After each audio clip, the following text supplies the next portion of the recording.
네, 안녕하십니까.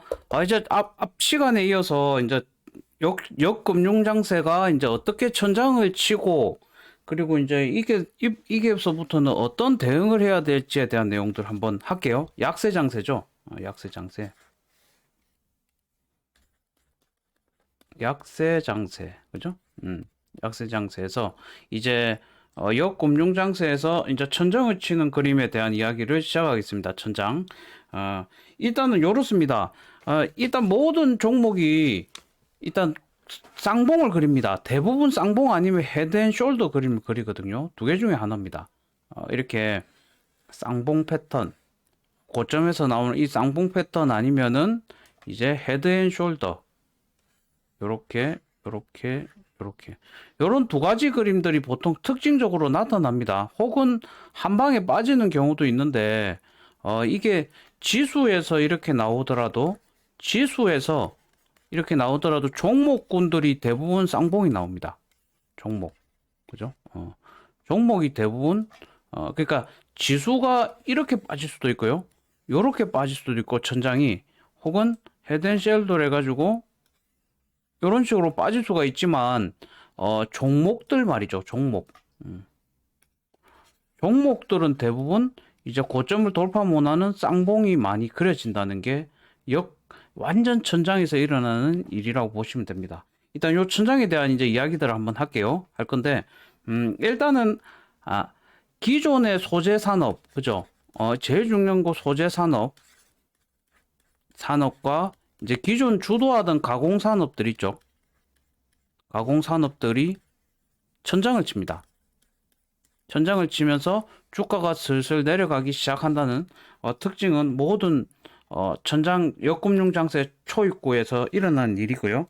그 다음에 중요한 게 이제 이 쌍봉이 출현되는 이유 중에 하나인데 이제 실제로 매수를 하고 싶은데 매수를 못하고 저가 매수를 항상 노리고 있던 세력 그 뭐 투자자들 있잖아요. 세력이 아니고 저가 매수를 노리던 투자자들이 이렇게 저점이 들었을 때 요때부터 추가 매수를 들어갑니다. 쌍봉이 그려지는 이유거든요. 투자자. 저가 매수 투자자들이 매수가 들어가면서 결론적으로는 주가가 한 번 더 반등을 합니다. 반등을 하되 이제 가장 큰 특징은 무조건입니다. 무조건 요 고점을 넘지를 못하게 됩니다. 이렇게 둔화가 되는 거죠. 이런 식으로 그려지면 이제 역금융 장세의 이제 초입구가 시작이 되고 있다라고 판단을 하시면 됩니다. 사실 뭐 여기 눈으로 보기 상당히 어렵지만 여러 가지 정책적인 것들이 있기 때문에 결국은 금융 긴축 정책, 긴축 그죠? 예. 금융 긴축 정책이 가장 큰 영향을 줍니다. 이해되셨죠?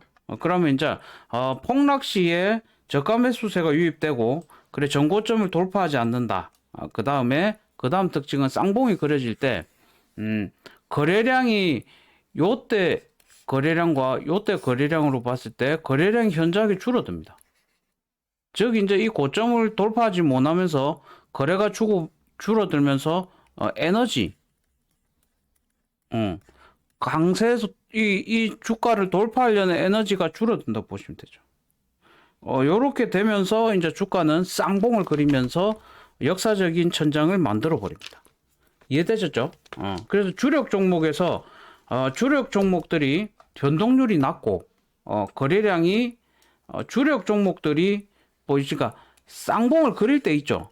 요때 주력으로 가던 종목들이 이렇게 급등을 못 합니다. 요때의 봉과의 차이점이 상당히 중요한데 요때의 봉에서는 이 역사적인 고점을 넘는 종목이 70%가 전부 강세의 종목들을 만들어가는 요 구간에서 만들어진다 했을 때 요때의 고점 쌍봉을 그린 요 고점에서는 대부분의 요때 돌파했던 종목들이 고점 돌파를 실패합니다.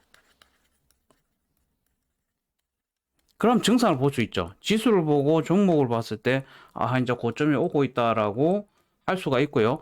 그 다음에 예외 상황에 대한 내용도 있는데요. 예외 상황은 뭐냐면은 요래 가는 겁니다. 헤드앤숄더 혹은 완전 요래 가는 거. 요건 뭐냐면은 이제 두 개가 돌발적으로 한꺼번에 일어나면서 생기는 일인데 금융 긴축 정책 그죠? 금융 긴축 정책과 그 다음에 외부 쇼크가 동시에 일어나는 겁니다. 외부 쇼크. 긴축 정책을 한참 하고 있는데 외부 쇼크가 큰 거 뭐가 터지면서 쌍봉 자체가 안 만들어지면서 이렇게 완전히 무너진 두 가지 패턴. 헤드앤숄더로 무너지든지 아니면은 원탑으로 무너지든지 하는 경우들이 일어날 수가 있다. 이런 경우에도 중요한 건데, 이런 경우에도 종목군들이 쌍봉을 만들면서 이렇게 만들려고 하는 시도들이 나타나는 종목들이 꽤 많이 있습니다. 많이 나타난다는 특징이 있습니다. 결론은 전고점을 돌파하지 못한다. 이게 가장 큰 특징이고요. 이제부터 중요한 게 있습니다. 이제부터 중요한 건 뭐냐면 우리가 대처를 하기 위해서 이걸 배우는 거잖아요. 그죠? 그래서 이제 대처 방법에 대한 이야기 한번 할게요. 여기까지 하면은 오늘 종목 대처에 대한 간단한 방법들, 그리고 또 내일 또 디테일하게 또 설명을 다음 시간 또 디테일하게 드릴 겁니다. 가을이라고 합니다. 가을. 주식 시장에 봄, 여름, 가을, 겨울이 있거든요. 봄, 여름, 가을, 겨울. 예. 이 봄은 실적 장세, 봄은 강세 장세의 금융 장세, 여름이 강한 강세 장세의 실적 장세. 요 두 개가 약세 장세인데요. 약세 장세에서 가을은 역금융 장세. 그 다음에 겨울은 역실적 장세로 분류를 합니다. 이제 가을에 대한 거 하죠, 그죠? 가을인 이 역금융 장세는 특징이 서서히 현장을 경험하고 폭락장을 맞이한다. 이런 구간이죠. 요 구간이 이제 가을입니다. 주식시장 가을이라고 하고요. 이제 이거를 주식시장의 용어에서 항상 이렇게 이야기합니다. 천장 3일, 바닥 100일. 천장은 3일이 왔었고 바닥은 100일이 온다. 즉 천장의 시간 엄청 짧고 영원할 것 같은 상황에서 우리는 폭락장을 맞이하게 됩니다. 이제 이때는 가장 중요한 특징은 1번 현금 비중 확대. 우리 제일 안 되는 거 있죠. 확대. 정 안 되면 제 생각은 이래요. 저도 마찬가지로 공부해서 이 시장을 또 이겨 나가야 되기 때문에 이제 현금 비중 확대가 중요하고요. 만약에 안 된다고 하면은 이제 요 책에 있는 대로 단기 금융 상품 추천. 단기 금융 상품을, 그러니까 단기적으로 금리가 뭐 5% 주겠어, 뭐 8% 주겠어, 이런 거 있죠. 뭐 채권이라든지, 그죠? 이런 금융 상품에 가입을 하는 겁니다. 그러니까 팔고 나서 다시 주식을 사지 말고 이런 단기 금융 상품에 한번 투자를 해가면서 이제 리스크를 줄이는 거죠. 요거는 폭락장을 대비한 리스크를 줄여간다. 요래 보시면 되고, 그 다음에는 이제 보유 주식을 매수하되, 요때는 뭘 매수해야 되냐면은 이제 초 2년에서 3년을 버티는 초우량 기업을 매수해야 됩니다. 조금 어렵죠. 여기 상당히 어렵고, 요때 이제 요런 식으로 중요하게 역시적 장세를 대비해, 역시적 장세, 역금융 장세 다음에 나타나는 역실적 장세.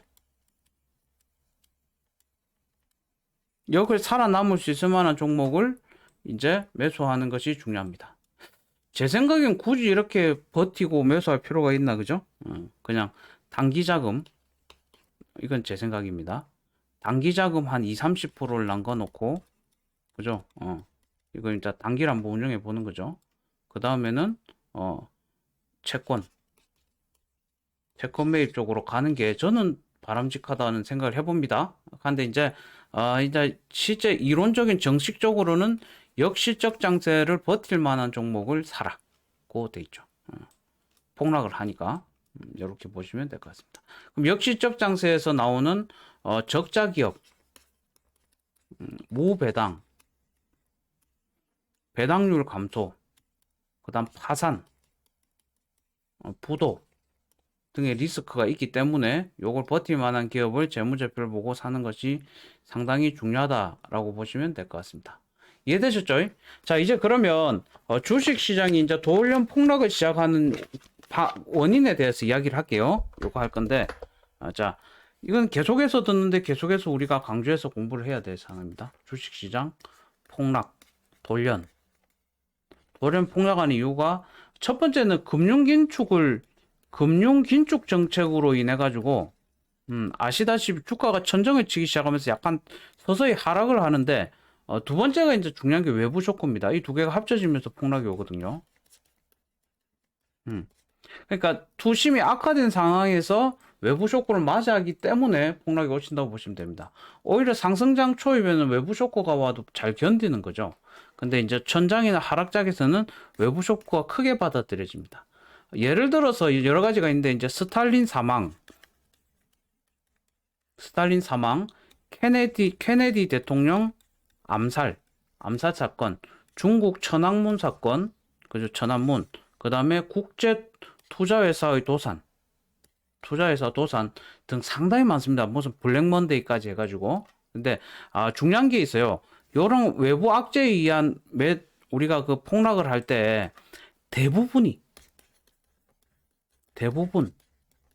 6개월 안에 다시 반등을 한다는 정도의 내용을 이해하시면 좋을 것 같습니다. 그래서 이제 장세 변화를 6개월을 참으면 복구를 하는데 중요한 거는 초우량 기업, 이 장세를 버틸 만한 기업을 꼭 가지고 가자는 내용으로 보시면 됩니다. 그러니까 우리가 이제 지금은 이제 강세 장세세로 올라오는 여기서 제 생각은 이제 이렇게 이제 소재 기업에서 이제 조금 있으면 가공 산업 쪽이 폭발하면서 경기 활성화가 된다는 거죠.